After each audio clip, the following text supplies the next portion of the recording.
De quoi je me mêle sur rmc.fr et 01net TV. François Sorel. De quoi je me mêle, l'actualité des nouvelles techno, chaque vendredi, vous le savez, à la fois sur rmc.fr en version audio et puis la version vidéo qui vous attend sur 01net TV. Ravi de vous retrouver bien sûr. Et pour terminer ce De quoi je me mêle, en ce vendredi, il est à mes côtés, c'est Victor Jakibowicz. Bonjour Victor. Bonjour François. Victor et sa moisson de produits high-tech et croyez-moi, sa besace est grande aujourd'hui. On va commencer Victor par un produit étonnant. Regardez, je vous le montre et vous allez me dire ce que ça peut bien être. Eh oui.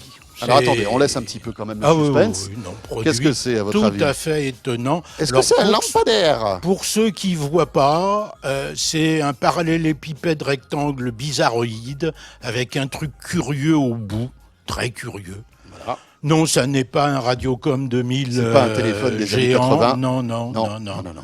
Non, ça n'est pas un téléphone. Donc, c'est un projecteur. C'est un projecteur. Et oui. C'est un projecteur vidéo Full HD très très particulier. C'était à mon avis un des produits les plus intelligents et les plus intéressants du dernier IFA, la foire de Berlin, parce que ce projecteur, il est Full HD, mais il est capable de donner une image Full HD de 2,50 m de diagonale à moins de 40 cm de l'écran. Autrement dit, il rétro-projette. On voit le projecteur, on a une optique très spéciale. C'est-à-dire que je le pose comme ça. Voilà. C'est-à-dire que là, ça... là encore, je m'adresse à tous ceux qui nous regardent en vidéo parce que c'est vrai que c'est un produit qui est très visuel malgré tout. Mais imaginez, surtout pour un projo, oui. Voilà, la moitié d'une boîte à chaussures avec au bout un miroir, voilà. Et donc ce truc-là, je le pose sur un meuble.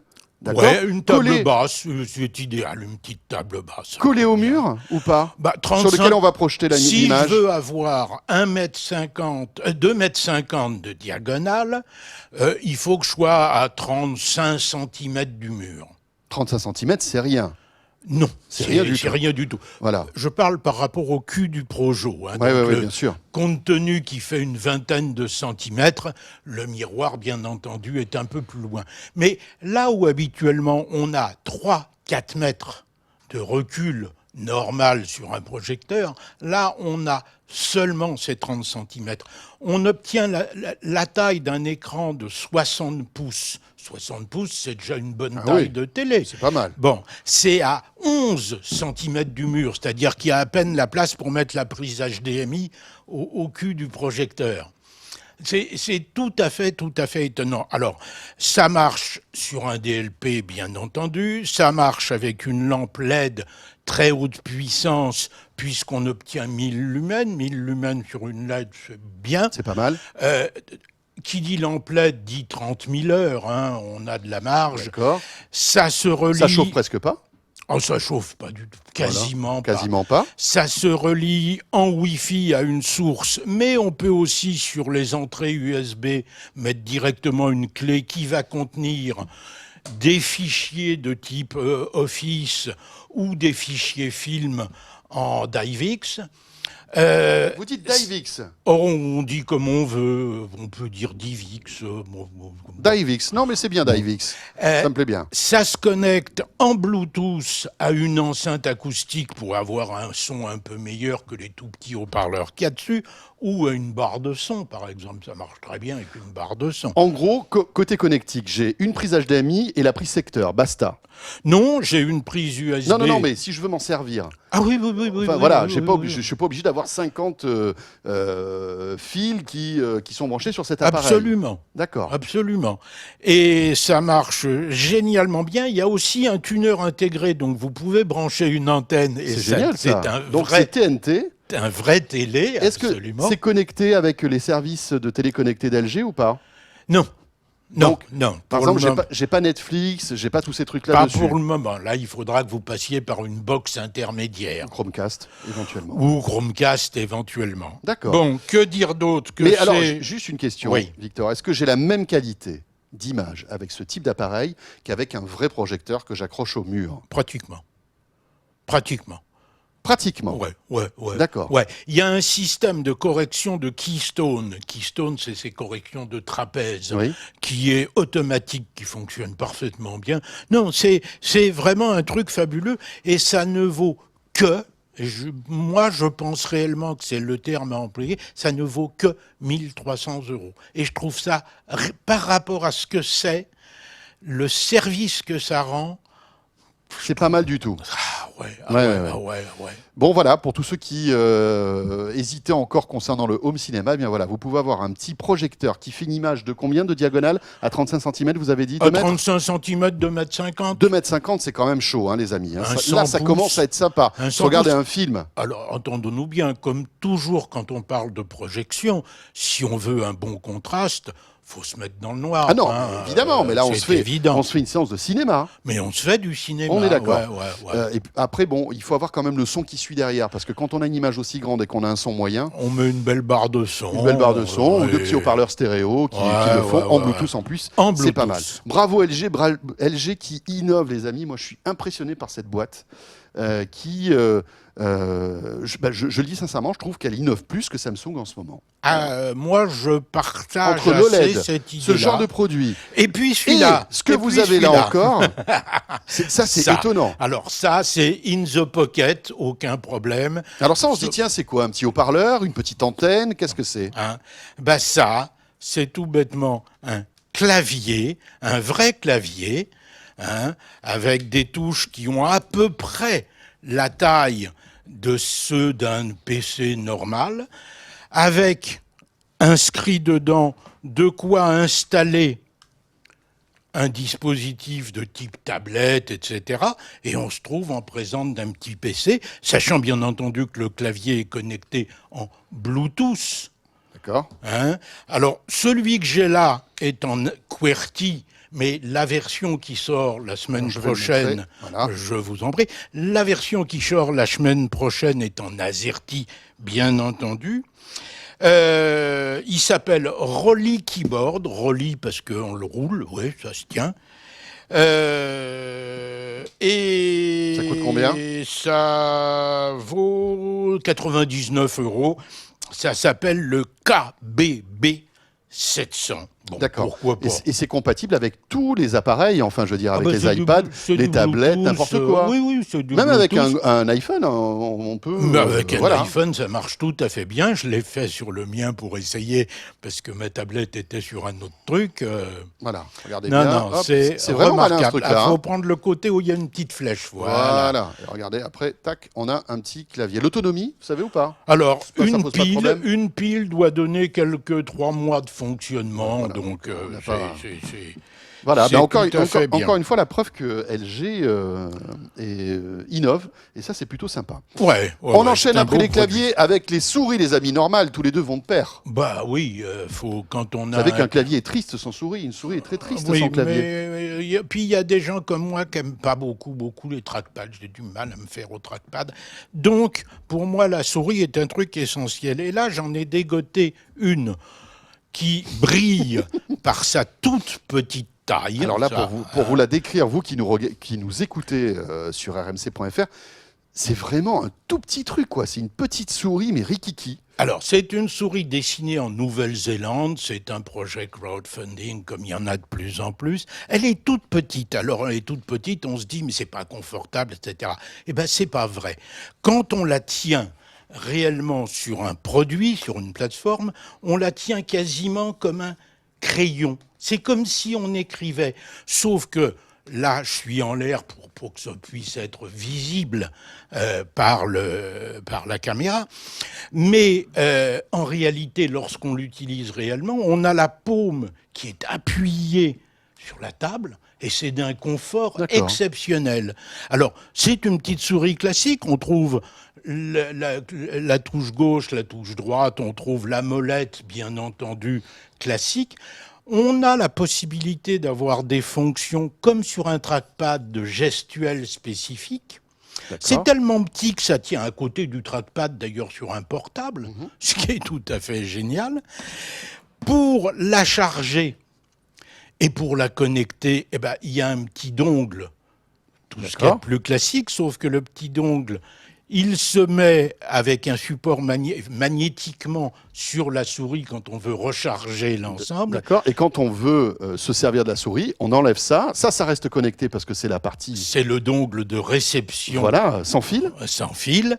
On est obligé d'avoir ça? Ou est-ce Ouais. que ça marche en Bluetooth? Ouais. Si, par exemple, j'ai un PC Bluetooth. C'est du Bluetooth 4.0. Ah, donc, et donc peut-être qu'on n'en a pas besoin. on peut passer soit avec le dongle, soit avec Soit en Bluetooth, si le soit en PC est Bluetooth Bluetooth. 4.6. D'accord.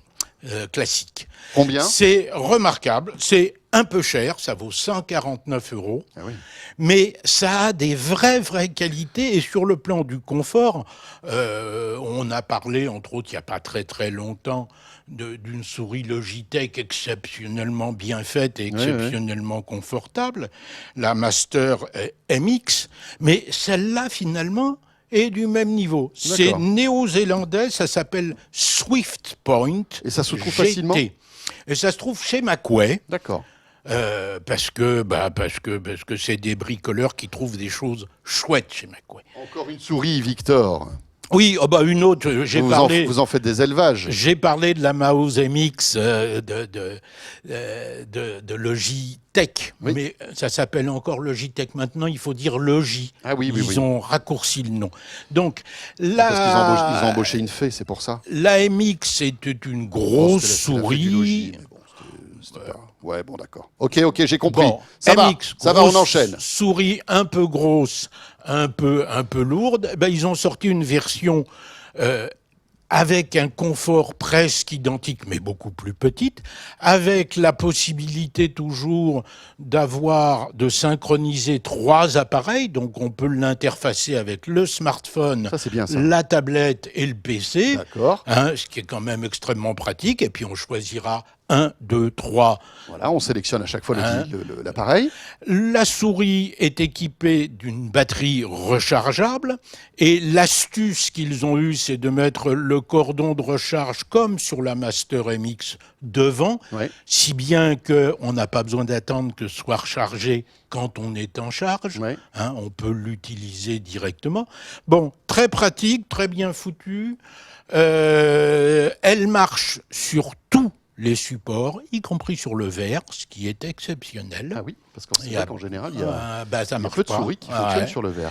Et elle vaut 80 €. C'est la MX Anywhere 2, Voilà. puisqu'elle remplace la MX Anywhere 1. Les périphériques Logitech qui sont d'excellente qualité, toujours bien finis, de bons produits, qui coûtent parfois un petit peu cher, mais qui sont vraiment, Oui, mais on va dire, dans le haut du panier. Mais ils hein. durent, Oui, là où c'est vrai. d'autres ne durent pas. On est d'accord. Bon.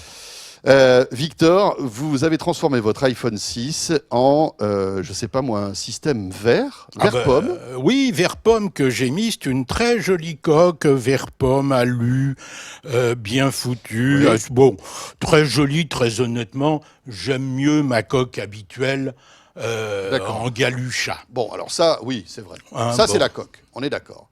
Voilà. Sauf que quand je la retourne, oh, il y a un gros truc derrière, mais que se passe-t-il? De Alors, quoi s'agit-il? Repassez-moi le bébé. Eh ben, le gros truc derrière, Montez-le un petit peu. Le Hop là. gros truc derrière, c'est un système de compléments optiques Oui. qui vont automatiquement se positionner par rapport à l'iPhone 6 Plus dans ce cadre-là. Voilà, comme ça. Automatiquement, il y a 3 compléments optiques sur ce barillet. C'est pour ça qu'ils l'appellent revolver, le machin. Ah oui. Il y a 3 Revolver, compléments barillet. optiques sur ce barillet. D'accord. Nous avons un fisheye qui fait également macro. D'accord. Donc, du premier complément optique. Deuxième complément optique, on tourne et on amène au bon endroit un grand angle. Non, d'ailleurs, là, ça n'est pas le grand angle que j'ai mis, c'est le polariseur. Qu'est-ce que c'est que le polariseur? Qu'est-ce que c'est que le polariseur? Quand on veut avoir des photos avec un beau contraste, Oui. on a intérêt à utiliser un polariseur. C'est vrai dans le monde de la photo et des appareils photo traditionnels, c'est vrai aussi sur un iPhone. Le polariseur supprime les reflets, on va faire tourner le polariseur de façon à éventuellement supprimer des reflets et on va obtenir des photos beaucoup plus contrastées et de meilleure qualité. Donc je vais rajouter parce que ça existe déjà, des petites optiques qu'on peut rajouter sur les smartphones. Oui, sauf tout à que fait. là, tout est intégré. Dans la coque, il y a ce système-là. On tourne, je change de système. Absolument. Et j'en ai combien des optiques? Alors, on a 3 optiques, une grand angle, voilà l'objet en question. On a 3 optiques, une donc grand angle et macro, D'accord. une fisheye et macro, une grand angle et ce fameux filtre polariseur. Quand on regarde du côté qualité, c'est pas mal. C'est pas mal, les optiques sont bien positionnées, mais bon, on n'est jamais aussi bon que quand on n'en met pas, sauf qu'avoir ces optiques, ça donne des caractéristiques particulières. Oui, c'est-à-dire qu'on perd aussi en luminosité, j'imagine. On perd un C'est-à-dire peu en lumière, on a des risques de flou, même Oui. si c'est bien positionné. Par contre, le polariseur est vraiment un Très truc sympa. super. D'accord. C'est Quand malin, on a ça. enlevé ça, on met le fond normal Oui. qui comporte un petit pied, ce qui est pratique pour regarder les photos après. Donc c'est une coque tout à fait intéressante. Ça vient d'une boîte qui s'appelle Stylus, Ah oui. Z-T-Y-L-U-S. C'est pas facile à dire, ça. Hein. Ouais, pas vraiment, Stylus. non. Ouais, Stylus. Les gars qui inventent des noms comme ça, ils les prononcent jamais, en fait. On a l'impression. Je pense. Ça vaut entre la coque et le complément optique, ça vaut entre 90 et 110 euros. Ça dépend pour D'accord. quel iPhone, puisque ça existe pour iPhone 6, iPhone 6 Plus, etc. Et puis dans différents matériaux, hein. Il y a ce verre pomme, mais il y en a d'autres. Voilà, c'est très rigolo. Et ça aussi, ça encore, je l'ai dégoté chez Macway, qui vraiment a des trucs assez originaux. Parfait. Merci, Victor. Voilà. ça, Salut, c'était la petite François. moisson de Victor qu'on retrouvera très bientôt avec d'autres sélections de produits high-tech. Voilà, ce de quoi je me mêle est terminé. J'espère que vous avez passé un bon moment avec nous. Vous savez que c'est votre rendez-vous, votre show high-tech de la semaine. Tous les vendredis, avant d'attaquer le week-end, à la fois en version audio sur rmc.fr et en version vidéo sur 01net TV. N'hésitez pas à me rejoindre sur mon Twitter FSorel. Et si vous avez envie de commenter tous les produits que Victor vous a fait découvrir aujourd'hui, n'hésitez pas à nous rejoindre sur la page Facebook de quoi je me mail. Et vous cliquez sur j'aime, bien sûr. Portez-vous bien, bon week-end, à très vite. De quoi je me mêle sur rmc.fr et 01net TV.